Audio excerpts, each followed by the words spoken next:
We talked about polling in Module 4.3. Polling is a way to measure the effect of public opinion on political leaders and vice versa.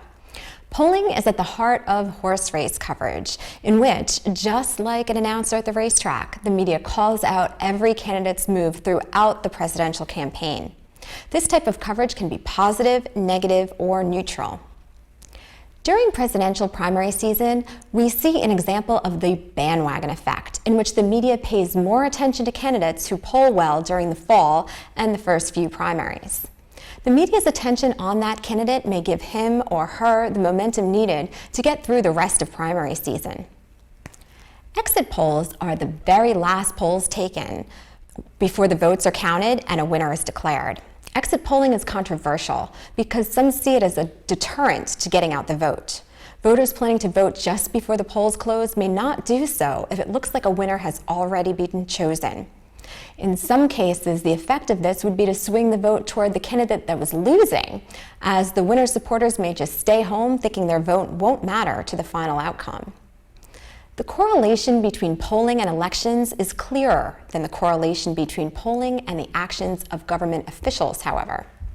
In examining the effect of public opinion on Congress, we know that senators hold 6-year terms, which gives them more time to repair any damage done from making unpopular decisions early in their term than members of the House have. But senators are also less likely to be reelected than congressmen. Public opinion of the president is different from public opinion of Congress. Congress, as we know, is an institution of 535 members, and opinion polls look at both the institution and its individual members.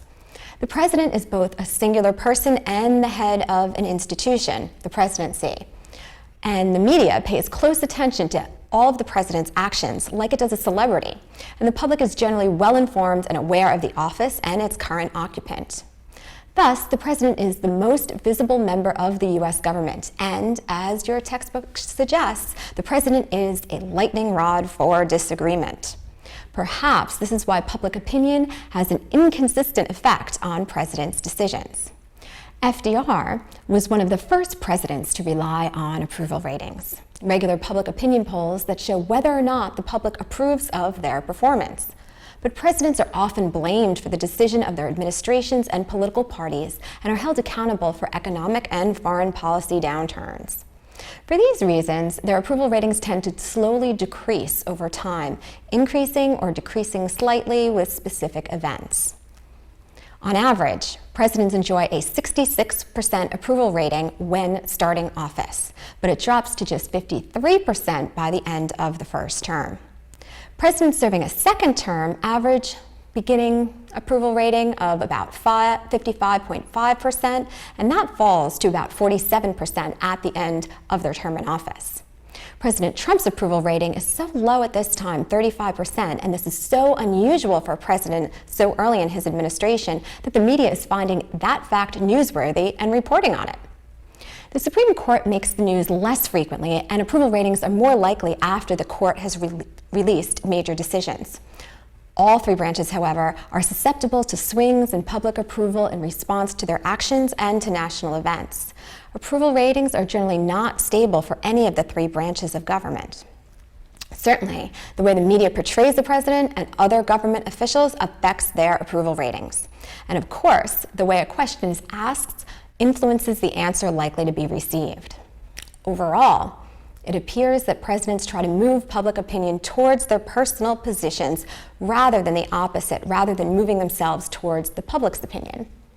Presidents often begin this process immediately with their inaugural address. One famous inaugural address was that of John F. Kennedy in January 1961. JFK, who had won the presidency by a very narrow margin over Richard Nixon, stated that the torch had been passed to a new generation of Americans. He challenged Americans to explore the last frontier, space, by putting a man on the moon by the end of the decade. He concluded by telling Americans to ask not what their country can do for them, but what they can do for their country. And he followed this up by starting the Peace Corps. He established this program by executive order. Executive orders are discussed in Module 1.2.1, and he put his brother-in-law, Sergeant Shriver, in charge of the program. Volunteers went into 46 developing countries. They served as teachers, as agricultural advisors, and as hospital staff.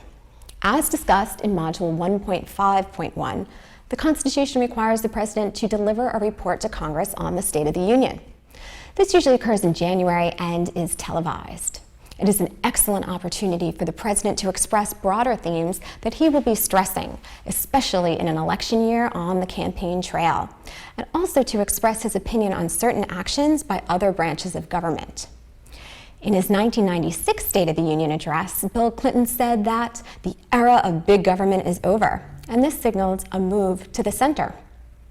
In President Obama's 2010 State of the Union address, while stating upfront that he had a respect for the separation of powers, and the separation of powers is a topic of Module 5.2, he admonished the Supreme Court for their Citizens United versus the FEC ruling that was handed down just 6 days prior to that speech, and that led to an unlimited spending by corporations on political campaigns. Obama suggested Congress pass a law to change that. The Supreme Court ruling is discussed further in Module 3.1.2.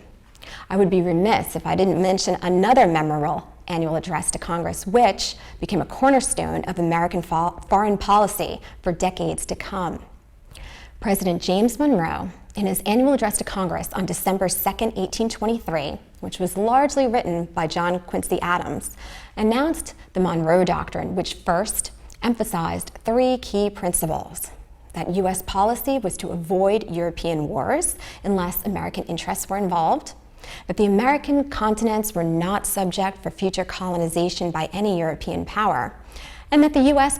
would construe any European attempts at colonization as an unfriendly act. At the time, the fear of Britain's Royal Navy, not the Monroe Doctrine, prevented European intervention in South America. But the Monroe Doctrine had 2 major implications. In pledging not to interfere with European affairs, it signaled the U.S. would not be supporting any revolutions for liberation there. Second, by keeping open options to annex territory in the Americas itself, the Monroe Doctrine specifically did not promise non-intervention in Latin American affairs. The U.S. was claiming for itself a preeminent position in world affairs. Speaking of a preeminent position, the White House, from its vantage point, is often able to control who has access to the president, and in that way control some of the news that the public consumes, thereby projecting a positive image and gaining public support for its agenda. In fact, even First Lady Eleanor Roosevelt was known to hold press conferences with only female reporters present, ensuring that these women had access to some key information before their male counterparts. President Ronald Reagan hired the Tuesday team to help him manage public relations. Reagan had a theme of the day and a theme of the week. His Tuesday team also paid attention to symbolism, ensuring that he was always photographed near a flag. The press used to publish the president's talking points handed out by the White House, or at least often go along with the official line. This is no longer the case, and press conferences can be combative. Increasing partisanship is one of the main reasons it has become more difficult for presidents to use their power to get their own preferred issues through Congress, especially when the president's party is in the minority in Congress. We call this divided government. Ira Shapiro wrote a book, The Last Great Senate, which I highly recommend. In it, he wrote about the 1960s and the 1970s when senators would go from work to play a bipartisan game of baseball in RFK Stadium. Today, instead of hurling balls, it seems that all they hurl is insults instead. And for this reason, modern presidents may find more success in using their popularity to increase media and social media attention on an issue.